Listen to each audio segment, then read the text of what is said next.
আসসালামু আলাইকুম। সবাই কেমন আছেন? আশা করি সবাই ভালো আছেন। আমি আপনাদের দোয়ায় ভালো আছি। ভালো নাই, তারপর আমার সন্তানকে নিয়ে খুবই মনটা খারাপ। আজকে ওনাকে মারছে, এই কারণেই পাশের বাড়ির মেয়েকে মারছে, এই কারণে আমাকে নিয়ে অনেক তুচ্ছ তাচ্ছিল্য কথা বলছে। আমি দোকান চালায় খাই, আমি পরিশ্রম করে খাই ভাই, আমি পরিশ্রম খাই, আমি তো আর খারাপ কাজ করতে যাই না। আমাকে নিন্দা করছে, আমি দোকান চালিয়ে খাই, আমি এইভাবে ব্যবসা হালাল, আমি হালাল করে খাচ্ছি, আমি হারাম খাই না। হারাম খাইলে তো অনেক জায়গায় খেতে পারতাম। অনেক মানুষ আছে পেটের জন্য দেহ বিলিয়ে খায়, আমি তো দেহ বিলাচ্ছি না, আমি তো পরিশ্রম করে খাইতেছি। তাহলে আপনি আমাকে কেন নিন্দা করবেন?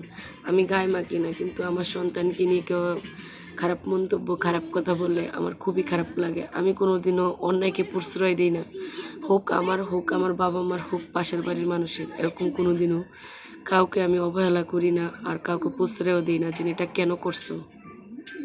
আজকে আমার কপালে সুখ নেই দিকে আপনি আমাকে নিন্দা করছেন।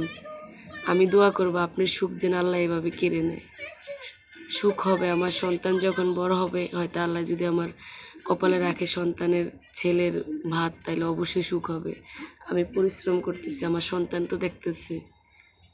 আমি দোয়া করব যেন আপনার সুখ যেমন সারা জীবন থাকে, আপনি যেন কোনোদিনও কষ্ট না ভোগ করেন। টাকা পয়সা দিয়ে কী করে মানুষের জীবনে সুখ না থাকে? মনের মিলটা হচ্ছে বড় মিল।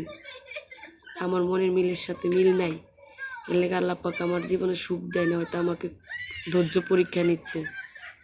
এই কারণে আপনি আমার সরলতার সুযোগ নিয়ে আপনি আঘাত করতে পারেন না।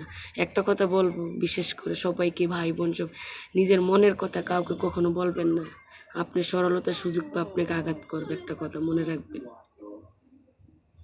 অনেক পরিশ্রম করছি এই দোকান নিয়ে, আজকে অনেক কষ্ট করছি, পারলে অনেক কিছু করতে পারতাম, করিনি। বলছে আজকে একদিন আমার সুখ আসবে আমার জীবনে, ইনশাল্লাহ আসছে।